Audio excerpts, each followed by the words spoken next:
இடது கால எடுத்து வச்சு உள்ளவா. ஏன் எல்லாரும் வலது கால எடுத்து வச்சுதானே உள்ள வர சொல்வாங்க, நீங்க ஏன் இடது கால எடுத்து வச்சு உள்ள வர சொல்றீங்க? நீ எந்த கால எடுத்து வச்சு உள்ள வந்தாலும் வீடு வழங்காம தான் போகுது. அப்புறம் என்ன இதுல இடது கால வலது கால என்ன முடிவா? என்ன கால் வரலையா? இன்கமிங் ஃப்ரீ தானே? இன்னைக்கு நானும் ஃப்ரீ தான். கமான்யா. Oh shit.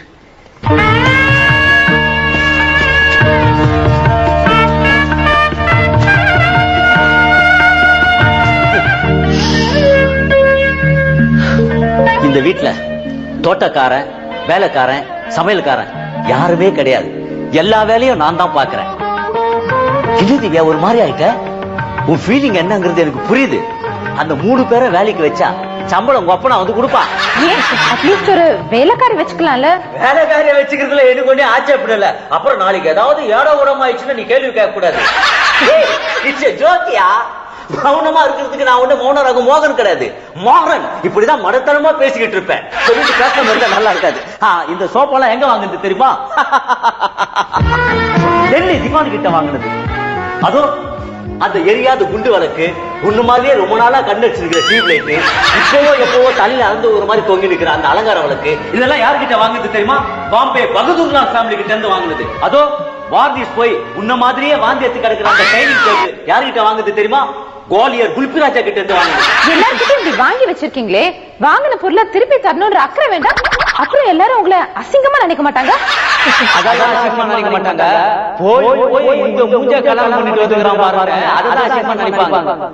ஆமா, எதுவுமே பேச மாட்டீங்களே, என்ன யோசிக்கிறீங்க? இல்ல, கலாய்க்கிறதுக்கு எத்தனையோ படங்கள் இருக்கிறப்போ எதுக்கு தேவையில்லாம இந்த மௌன ராங்க படத்தை எடுத்துக்கிட்டாங்கன்னு ஒண்ணும் புரியல. அதான் யோசிக்கிறேன், ஒர்க் அவுட் ஆகுமா ஆகாதா?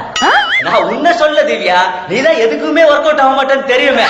நான் ஒர்க் அவுட் ஆகுமான்னு கேட்டேன். இட்ஸ் எ ஜோக்கியா. நான் மௌனமா நின்று பேசுறதுக்கு மௌன ராகம் மோகன் இல்ல, மோகன்.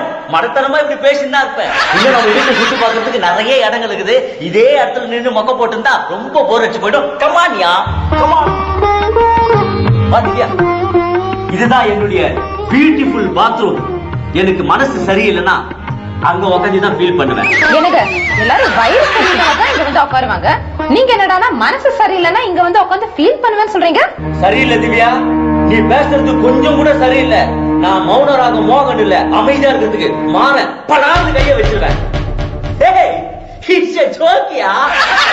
அங்க பார், பிரஷ் இருக்குது, கழுவுற பெனாயில் இருக்குது. நீ எப்ப வேணா போலாம், எப்படி வேணா யூஸ் பண்ணிக்கலாம். மொத்தத்துல இந்த ரூம் உன் வீடு மாதிரி, நீ சுதந்திரமா இருக்கலாம். அங்க பார், கட்ட இருக்குது, முதுகு கூட எடுத்து சொல்லிச்சுக்கலாம். ஏங்க அந்த டாய்லெட் இவ்ளோ அசிங்கமா இருக்கே,